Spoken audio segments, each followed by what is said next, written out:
শ্রীমদ্ ভাগবত গীতা গীতা চতুর্দশ অধ্যায় গুণত্রয় বিভাগ যোগ শ্লোক সংখ্যা 11তম 12তম ও 13তম। যখন দেহের সমস্ত দ্বার জ্ঞানে আলোকিত হয় তখন তাকে শতগুণের প্রকাশ মনে করো। রজগুণ যখন শক্তিশালী তখন হে অর্জুন লোভ, পরিশ্রম, অস্থিরতা ও পার্থিব সুখের আকাঙ্ক্ষার লক্ষণ দেখা দেয়। জড়তা, অমনোযোগিতা এবং বিভ্রান্তি তমগুণের প্রধান লক্ষণ। সর্বদারেষু দেহস্মিন প্রকাশ উপজায়তে জ্ঞানং যদা তদা বিদ্যাৎ বিবৃদ্ধং সতো মৃত্যুৎ। যখন এই দেহের সব কয়টি দ্বারে জ্ঞানের প্রকাশ হয় তখন জানবে যে শতগুণ বর্ধিত হয়েছে। লোভ প্রবৃত্তিরারম্ভ কর্মনাম সংস্পৃহা রজস্য তানি জায়ন্তে বিবৃদ্ধে ভরত সর্ব।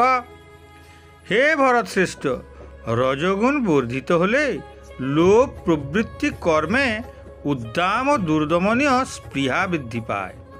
অপ্রকাশ প্রবৃত্তিশ্চ প্রমাদ মোহ এব চ তমস্য তানি জায়ন্তে বিবৃদ্ধে কুরুনন্দন।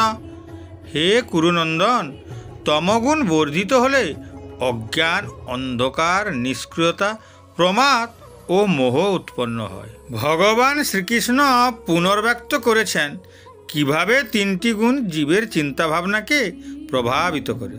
শতগুণ গুণের বিকাশ এবং জ্ঞানের প্রকাশ ঘটায়। রজগুণ লোভ ও পার্থিব বস্তুর প্রতি অতিরিক্ত আকাঙ্ক্ষা যা মনের অস্থিরতা বাড়িয়ে তোলে। তমগুণের কারণে বুদ্ধিতে বিভ্রান্তি, অলসতা, মাদকের প্রতি আসক্তি ও হিংসা জন্মে। প্রকৃতপক্ষে এই গুণগুলি ঈশ্বর এবং আধ্যাত্মিকতার পথে বাধা, যা আমাদের মনোভাবকেও প্রভাবিত করে। যখন আমাদের মনে শতগুণ প্রবল হয় তখন আমরা মনে করি যে নিশ্চয় আমি আমার গুরুর পরম কৃপা লাভ করেছি। তখন আমাদের সাধনা ও ভক্তিকে দ্রুত উচ্চ মার্গে নিয়ে যাওয়া উচিত, কারণ এই নশ্বর দেহকে পার্থিব ভোগে নষ্ট করা উচিত নয়। যখন রজগুণ শক্তিশালী হয় তখন আমরা মনে করি আমি অবশ্যই আধ্যাত্মিকতার পথে অগ্রসর হচ্ছি, কিন্তু এত তাড়াতাড়ি কিসের? বর্তমানে আমাকে অনেক দায়িত্ব পালন করতে হবে, যা এর থেকেও খুবই গুরুত্বপূর্ণ। যখন তমগুণের গুণাগুণ প্রভাব বিস্তার করে তখন আমরা ভাবতে শুরু করি সত্যি কি ঈশ্বর আছেন? কেউ কি তাকে দেখেছে?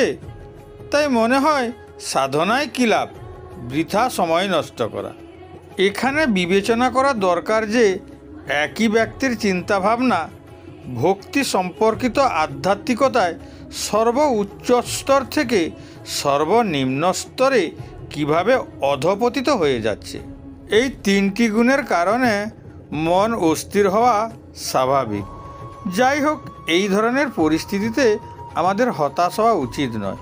বিপরীতে আমাদের বুঝতে হবে কেন এটি ঘটে এবং কিভাবে মন শান্ত রেখে এর উপরে ওঠা যায়। সাধনার উদ্দেশ্য হল মনের মধ্যে এই তিনটি গুণের প্রবাহকে প্রতিহত করা, যা ঈশ্বর ও গুরুর প্রতি শ্রদ্ধা ও ভক্তির মাধ্যমে মনকে স্থির রাখতে বাধ্য করা। যদিও মনের স্বাভাবিক অনুভূতি জড়জগতের পার্থিব ভোগের দিকে ঝুঁকে থাকে, তবুও নিজেকে স্থির রেখে আধ্যাত্মিক জগতে অনুপ্রবেশ করাতে হবে। এটি শুরুতে কঠিন হলেও অনুশীলনের সাহায্যে ধীরে ধীরে মনকে বশে আনতে পারা যায়। শ্রীকৃষ্ণ এখন এই তিনটি গুণের দ্বারা প্রদত্ত লক্ষণগুলি এবং সেগুলি কিভাবে অতিক্রম করা যায় সে সম্বন্ধে জ্ঞান অর্জনের জন্য বিস্তারিত উপদেশ প্রদান করেছেন।